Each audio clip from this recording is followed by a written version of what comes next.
At this time of the year, annually, Wine Spectator releases its top 10 wines of the past year, and then also, after that, releases its top 100. So I've got tons of blind tasting videos coming up on the channel. Just sit tight a few days, and on Wednesday, I'll drop a blind tasting video. Wine Spectator's been doing this for a long time. I am a subscriber to the magazine. I have to admit, I don't like the direction it's going. I don't find the articles, the tasting reports to have that much value. One thing that does have value, though, is the top 10, the top 100. Producers really want to get in it because it moves wines. You'll see wines sell out immediately or prices go up. During the second lockdown, Fabian and I actually hosted James Molesworth, who's one of the editors at Wine Spectator, and he talked a little bit about the process. Wine Spectator tastes everything blind, or so they claim, and I noticed that because the scores of Wine Spectator are a little bit lower than of other publications. So that's how they taste wines for the magazine. I have no idea how they pick their top 10. There is a small breakdown of how they actually put together the top 100 and the top 10 list. It's on the website, but if any of you have worked at Wine Spectator before and you know, leave it in the comments below. I really like the top 10 list because usually they're expensive wines, but not wines that are ridiculously unaffordable. They're wines that, you know, most people can buy, although you might have to stretch your budget a little bit. So I stayed off social media for the last few days, and I didn't open any of my emails from Wine Spectator so I could do this reaction video. Wine 10.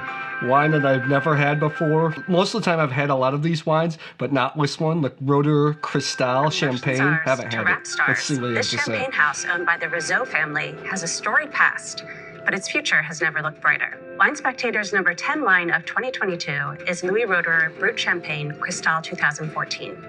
Louis Roederer's chef de cave, Jean-Baptiste Lecaillon, calls the 2014 Cristal a child of chalk, sourcing fruit from up to 45 organically farmed plots of chalky soils that delivered stored water during 2014's warm, dry spring, but drained excess moisture through the rainy summer months. In past vintages, Cristal has often been understated on release. Its expression comes with bottle age. But the 2014, the highest scoring Cristal bottling ever, offers beautiful expression right out of the gate with an abundance of fruit, spice, nut, and salty minerality. Lecaillon attributes this to patience and a conscious decision to push the grape's ripeness levels at harvest. And while the 2014 offers more volume to the wine's voice and character, it's lost none of its precision or textural finesse.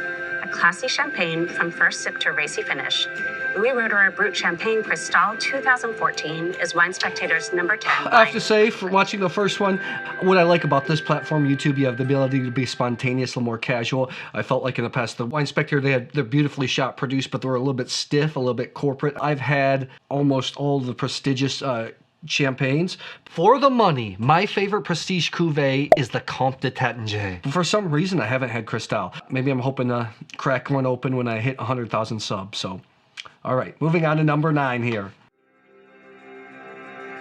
Quilceda Creek Cabernet Sauvignon from Washington State. I believe this has been in the top 10 before. Let's see what they say in the video.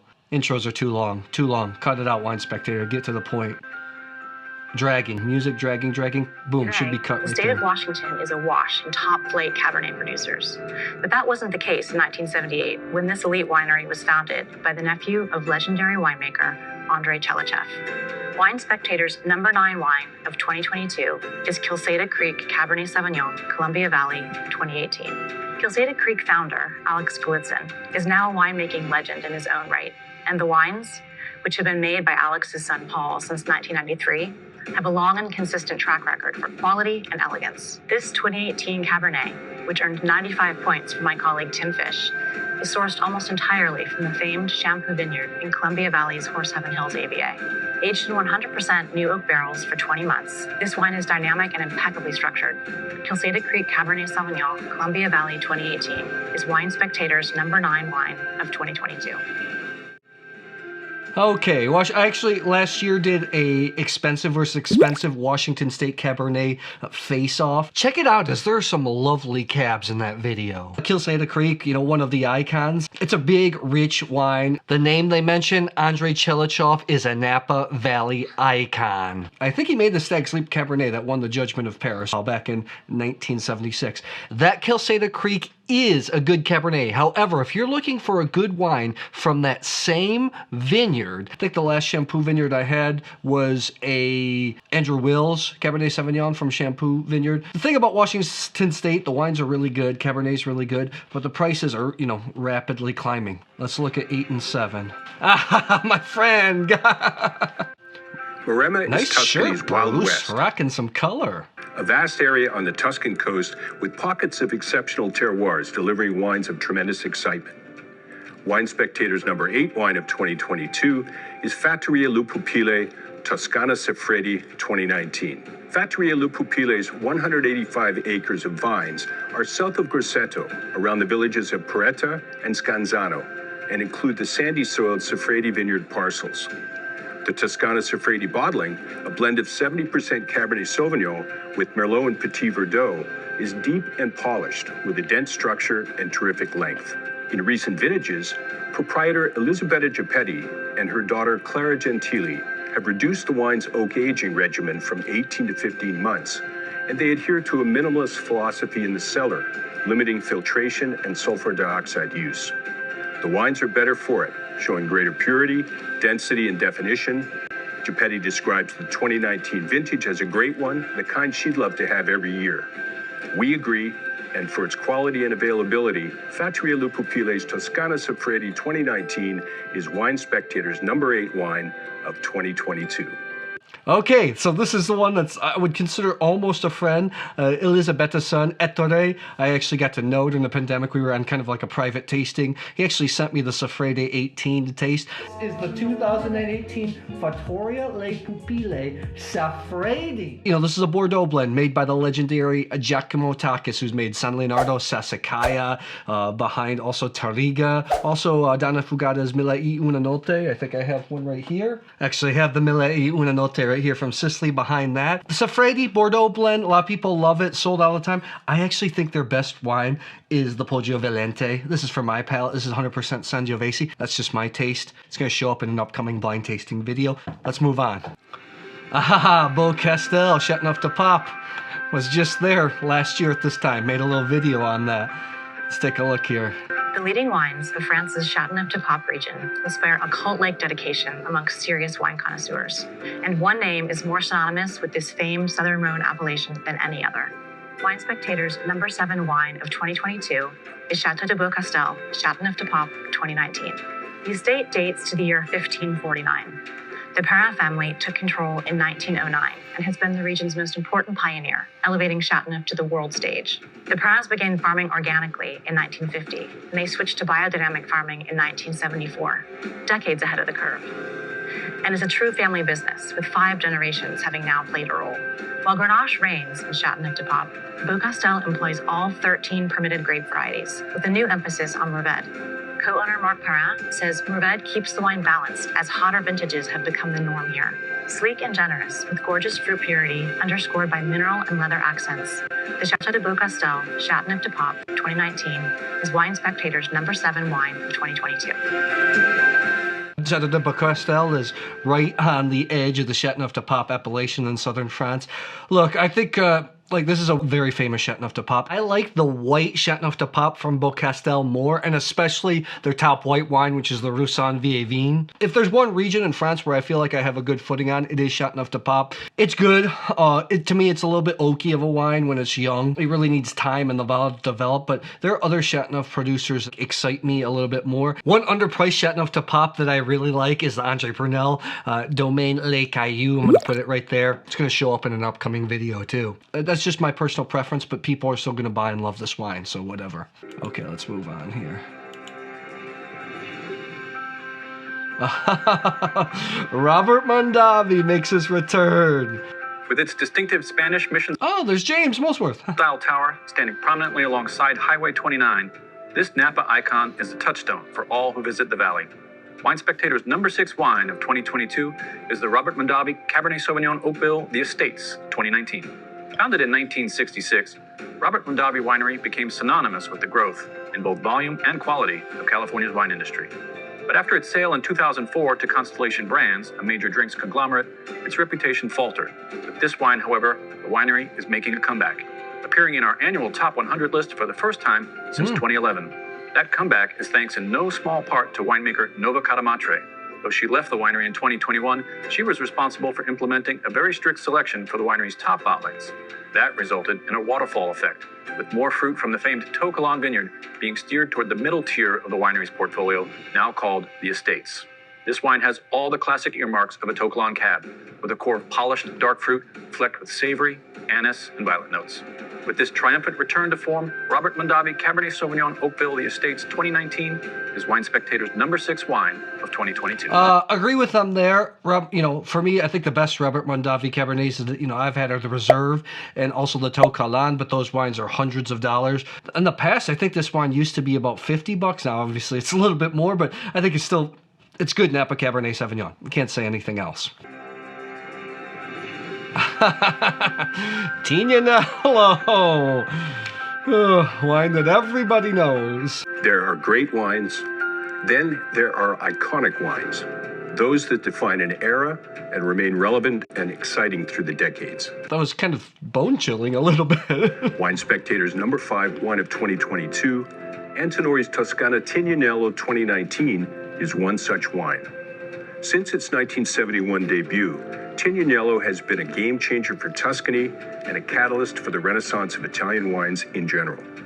Since then, the wine hasn't missed a beat. Antinori CEO Renzo Cotarella interprets each new vintage with the confidence and experience gained over more than 3 decades working with the Tignanello vineyard in Chianti Classico. The 2019 Tignanello is supple and elegant with the structure and balance to age.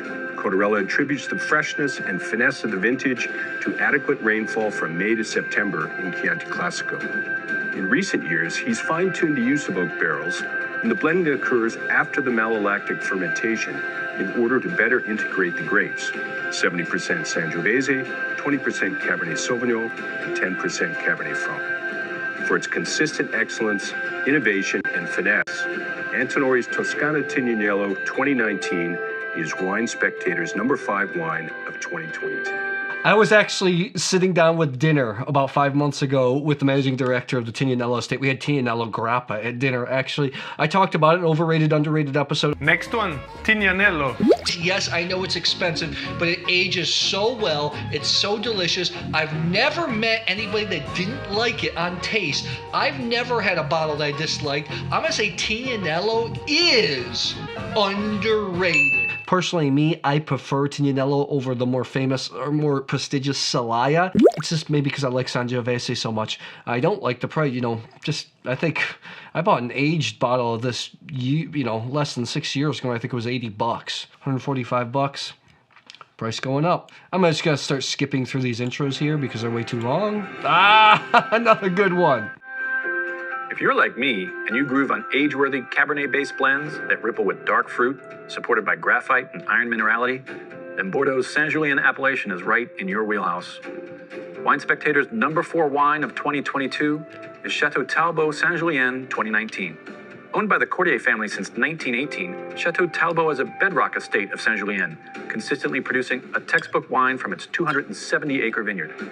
Today, Jean-Paul Bignon and his wife Nancy, a Cordier, are joined by their 3 children in running the property.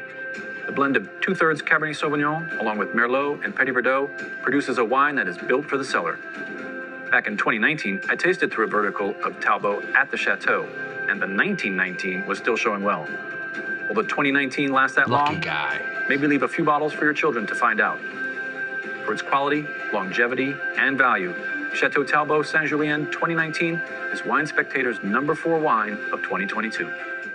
Château Talbot is a wine that actually kind of changed my life. When I started working in wine, professionally, I think it won tasting out of 2005 Château Talbot, and it was really good vintage in Bordeaux, and it was just singing. I mean, after we went through the entire tasting and there was a little bit left, I poured it in the glass and drank it. I was just in Bordeaux for the premiere. Saint Julien is, for me, the appellation on the left bank. The wines are always just nicely balanced. I feel like you can drink them fairly young, and then obviously the wine's age. I still think this is an unbelievable value. It hasn't even risen that much in price. I mean, when I started drinking wine, it was like $50, $65. Not a bad buy. Not a bad buy. #3. So I know all these wines so far. Oh, I don't know this one. This stunning Chardonnay represents the literal marriage of two superstar wine families. One is behind one of the most famous domains in Burgundy. The other is one of Napa's pioneering grape growers. Joint venture with the proprietor of domain Romanée-Conti in Burgundy, if I'm correct. Wine Spectator's number 3 wine of 2022 is HDV Chardonnay Napa Valley Hyde Vineyard 2019. HDV, or Hyde de Villaine, is a partnership between Burgundy Grand Cru Master Aubert de Villaine. Who is this? I don't even know who this editor is. And his wife's cousins, the Hyde family of Napa Valley, the owners of Hyde Vineyard in Carneros. The Hyde family's Chardonnay and Pinot Noir grapes are some of California's most coveted, and their client list includes Aubert, Kistler, Kongsgaard, and Ramey, among others. Perhaps ironically, this California wine with Burgundian roots and specializing in Burgundian grapes is made by a Bordeaux native, Guillaume Boudet. He takes a minimalist approach in the cellar, preferring to let the cool climate, terroir-driven Hyde Vineyard speak for itself. With this pure beam of nectarine and pear fruit on a supple, rich frame, HDV Chardonnay Napa Valley Hyde Vineyard 2019 is Wine Spectator's number 3 wine of 2022. Could be a little bit more exciting. The second wine on the list I haven't had. I've heard of this wine before. I haven't had it. Me personally, what's the price here? $78. I'm not a huge fan of Napa Chardonnay, personally. It's just, I prefer, Sonoma gets pressed, but for me, I'm always all pro Santa Barbara County all the time when it comes to Chardonnay. I don't have anything else to say about this. Well, I mean, it's got the name behind it, Oh! Brunello de Montalcino Riserva. Intros, man, they're killing me. Brunello up, de Bruce? Montalcino is one of Italy's best known and most respected wine regions, with more than 200 producers. There were only about 25 here when the DOC was officially recognized in 1967, but one of those pioneers had already been at it since 1892. Wine Spectator's number 2 wine of 2022 is Fattoria de Barbi Brunello de Montalcino Riserva 2016. Fattoria de Barbi, owned by Stefano Cinelli Colombini, is located on a plateau southeast of the town of Montalcino. Under Stefano's management since 1981, the vineyard acreage has increased from 54 to 212 acres. Vigna del Fiore is the estate's best site for Sangiovese, the source of both the winery's single vineyard label and some of the fruit that goes into the Riserva bottling. The wines are traditional in style, yet Colombini is not afraid to use innovative techniques like pre-fermentation maceration for gentle extraction of aromas and tannins, and aging the young wines in smaller 225-liter to 1,500-liter barrels before transferring them to larger casks for a total of 3 years in wood. The Riserva is a selection of the best casks, particularly those wines with great aging potential. And 2016 was a stellar vintage for Brunello, the best in a generation, earning Fattoria de Barbi Brunello de Montalcino Riserva 2016 its spot as Wine Spectator's number 2 wine 2022. I was 1 year from right now. I was in Montalcino, actually, with Biondi Santi and then tasting some other ones. From all the Brunellos I've tasted in recent vintages, 16 was extraordinary. I just love to taste those wines now. I think they're going to age really, really well. Fattoria de Barbi, it's well known. It's available. It's a good wine, nonetheless. I love Sangiovese, love 2016 in Tuscany. For me personally, $130 for excellent Sangiovese is a little tough to swallow, especially when you have wines like Chianti Classico Riservas that go anywhere from $30 to $50, and to me bring just as much enjoyment. I know you enjoy looking at and seeing which wines are revealed, but I want to know if you actually enjoy the video content on there. I'm just curious. Gotta wait for tomorrow to check out number 1.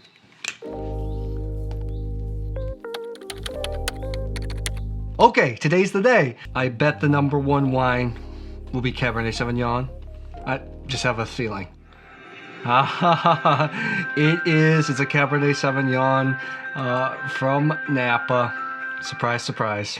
Tasted a lot of Napa wines, a lot of the icons. I haven't tasted this. When it comes to Napa Valley, Cabernet is king. Hey, James, what's up? But entering the Cabernet kingdom comes at a price, typically a big one. Yeah. Most top wines cost $200, $300, even $500 or more.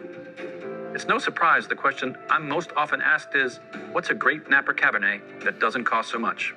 Wine Spectator's 2022 Wine of the Year is Schrader Cellars Cabernet Sauvignon Oakville Double Diamond 2019. Our wine of the year is an emphatic answer to the Napa Cab value question, punching well above its weight while costing well below the triple-digit entry point for top-flight Cabernet. And it comes from Schrader Cellars, one of those wineries whose bottles easily fetch $500 or more. In Bordeaux, many top chateaus typically make what is referred to as a second wine. Though it's not the property's top bottling, it usually comes from the same vineyard and is made with the same expertise as the chateau's Grand Vin. The result? A wine that mirrors the Grand Vin's style and terroir, but delivers more accessibility when young and comes at a more modest price. In the case of this wine, the vineyard source is Toquelin, the filet mignon of Napa Valley Cabernet production. Good vineyard. So how does winemaker Thomas Rivers Brown source fruit from such a famous vineyard and produce a cab for this price? It's that second wine thing, borrowed from Bordeaux. Most of the fruit comes from younger vines in recently replanted parcels of Toquelin that aren't yet ready for Schrader's top cuvées. The winemaking, however, is the same as those top-flight wines, though the barrel aging regimen employs just 50% new oak. That combination of young vine fruit and a more light-handed élevage yields a wine that is more accessible out of the gate. Though there's no rush, this wine will drink beautifully for a decade. With the pedigree of a great vineyard under the hand of a great winemaker, a second wine should never be overlooked. For its compelling combination of quality and price in a category stacked with expense account wines, Schrader Cellars Cabernet Sauvignon Oakville Double Diamond 2019 is Wine Spectator's 2022 Wine of the Year. Of all the top 10 videos, this one was the best, I think, in terms of passion. You could tell James was actually passionate about the wine. Information, not just a bunch of fluff tasting notes. It's so funny because they talk about value. Value is all relative. $80 is a lot of money for a wine. In Napa, though, he's right. You know, $80, that's kind of like an entry-level price point. Schrader, I've had a lot of the Cabernet Sauvignons. I have not had Schrader. Schrader's one of the icons, you know, one of the more expensive wines. So I guess, you know, more than likely, this wine is going to go way up in price now that's been named number one. I have an upcoming video about Napa Cabernet, same producer, same grape, same vintage from different vineyards to see the difference. Because there is a difference between the AVAs of Napa. This wine in particular comes from a famous vineyard from one of my favorite AVAs in Napa. The Toquelin vineyard, very famous. Oakville wines to me are just like ripe, round. They're just really delicious wines. Obviously the Spectator loves that AVA too because there are two wines from it in the top 10. So tell me, do you follow Wine Spectator's top 100 wines of the year? Does it guide some of your buying decisions? I'd love to know in the comments below. Thanks a lot. I'll see you soon.